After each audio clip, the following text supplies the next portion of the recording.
USA, intervention de la garde nationale à Minneapolis après la mort de George Floyd. Les autorités américaines ont décidé jeudi d'envoyer des renforts à Minneapolis pour contrer de nouvelles violences après 2 nuits de heurts entre la police et des manifestants révoltés par la mort d'un noir suite à son interpellation musclée. Le gouverneur de l'État du Minnesota a signé un décret pour autoriser l'intervention de la garde nationale dans cette ville du nord des États-Unis. 200 policiers de l'État, ainsi que des hélicoptères, vont également être envoyés sur place.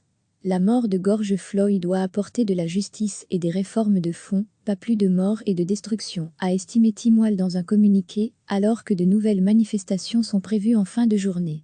Cet Afro-Américain de 46 ans est décédé lundi soir juste après avoir été arrêté par la police, qui le soupçonnait d'avoir voulu écouler un faux billet de $20. Lors de l'intervention, il a été plaqué au sol par un agent qui a maintenu son genou sur son cou pendant de longues minutes. « Je ne peux plus respirer », l'entend-on dire sur un enregistrement de la scène, devenu viral. Le président Donald Trump a été indigné quand il a vu la vidéo de ce drame odieux, tragique, a fait savoir sa porte-parole Kayleigh McEnany.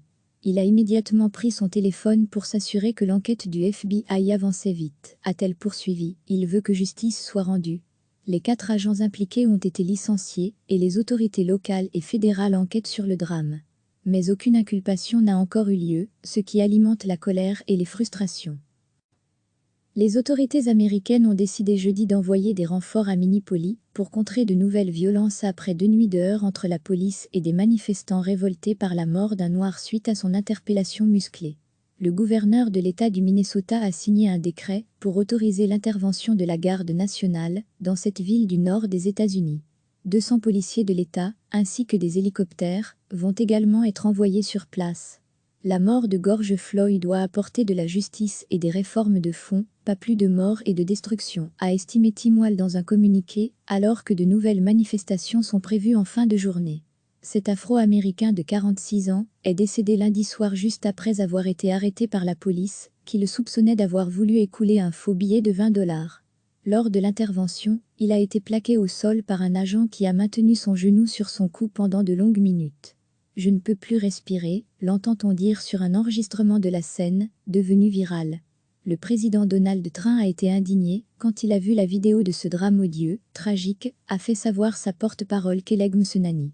Il a immédiatement pris son téléphone pour s'assurer que l'enquête du FBI avançait vite, a-t-elle poursuivi. Il veut que justice soit rendue.